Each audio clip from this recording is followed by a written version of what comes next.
अरे मांगेले मनोती अपन मने से हो सखी तब से इशारा कर करी कि उहे वाला गावा दूल्हा दे हाथी चाहिए, फोटो चाहिए।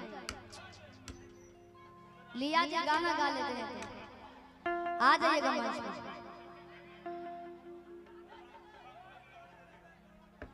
ओहो हो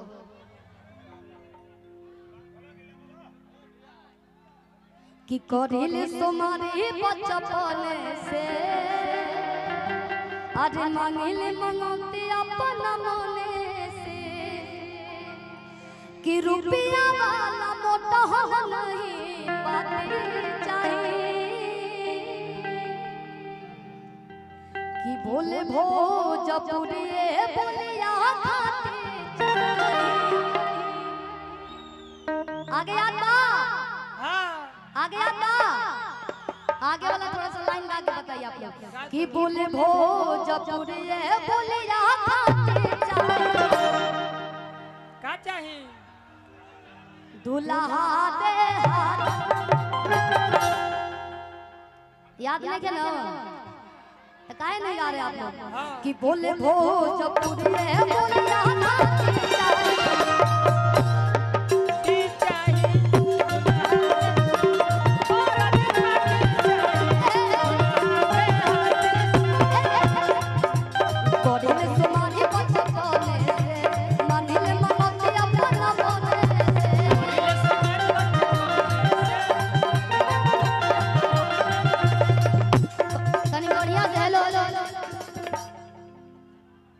कश्यप भैया अब खड़े हो जाइए। थोड़ा सा आप जो लोग हैं ना भैया मंच पे आप लोग बैठ जाइए प्लीज, आप लोग बैठिए, सभी लोग बैठ जाइए। रउआ तो साफा लोग के दिलवे जीत ले बने, दिलवा में बिल का के घुस गइल बानी भैया। अरे आप बड़े हैं पैर मत छुइए कि करिले तुम्हारे बचपन से मांगले मनोती अपन मने से और रुपया वाला मोटा हो नहीं पाती चाहिए कि बोले भोजपुरी बोलिया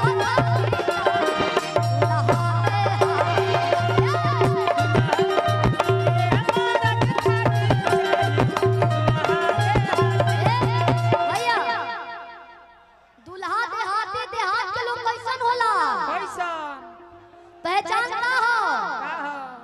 अगर रउआ बाहर में चल जाए विदेश में चल जाए तो कैसे चिन्हार के रउआ गांव के पगड़ी होके के चाहिए नो माथा पर, हां माथा पगड़ी नीचे डांड होके के चाहिए माथा पर होके के चाहिए ना भैया। आप लोग थोड़ा सा बस एक हां हट जाइए, थोड़ा सा जल्दी से लेके हां तनी सब लोग गमछा निकाले भैया, हाथ में देखेगा चाहिए। सब लोग गेरुआ ड्रेस पहन ले लेकिन गमछा नहीं के लगेले कि रुपया वाला मोटा हो नहीं पाते चाहिए कि बोले भोजपुरी बोलिया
सोमवारी में जब भोला जी के लोग जल ढारे जाला था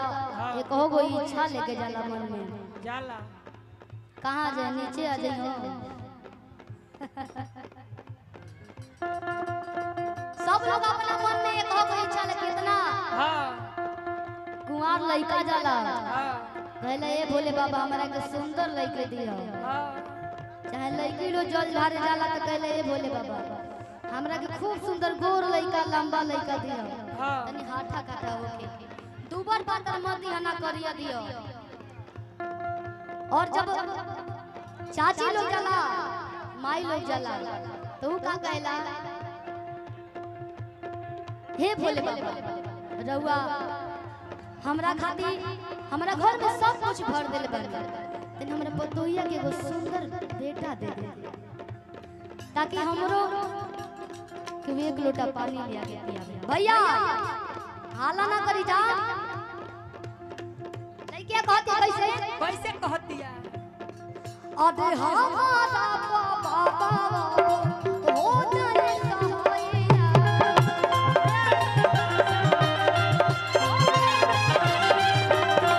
रोवा के चढ़ावा ताली दे पतोहिया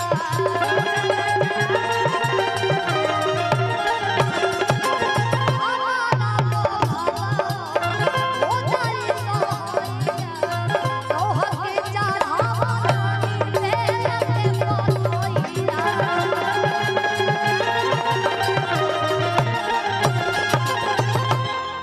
तब भोला बाबा जेकरा के सुंदर दुल्हा देले त बड़ा सनका देले अपने नियर खुरपाती दिमाग के सनका नियर अपने तो खुदे सनका आवे ओइसने दुल्हो लइके कहती है का कहती है कि नाही खिसिया खुरपाती चाहिए कि नाही खिसिया खुरपाती चाहिए आ बोलो दोनों जने पहला बोलो आओ यार हम आए नीचे कि हरदम कि बोले भोजपुरी बोलिया खाती चाहिए कि दुल्हा दे हाथी चाहिए चाहिए कि बोले भोजपुरी बोलिया खाती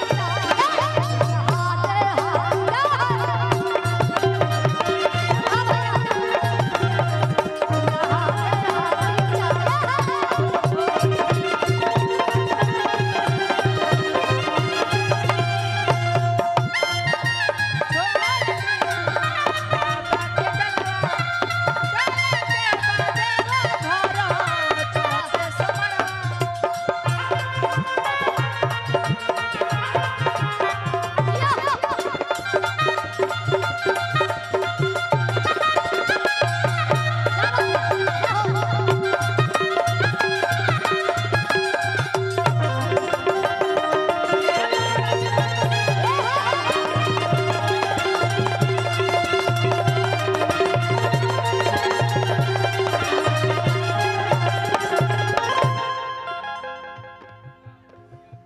कि दिलवा के बाबा हमारा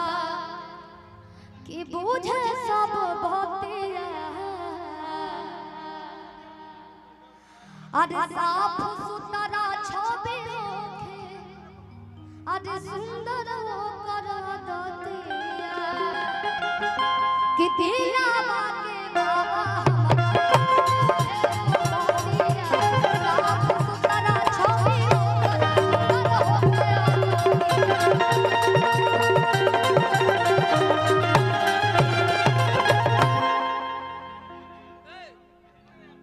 आदे सुनील के जैसन जीवन साथी चाहिए कि घर के सारा कामों कर दे कहीं एगो सहेली के जरूरत पड़े तो सहेलियों के काम कर दे चाची के जरूरत पड़े तो चाचियों के काम कर दे सहेली की जरूरत पड़े तो सहेलियों के काम कर दे आदे कि भेजे के जैसन जीवन साथी चाहिए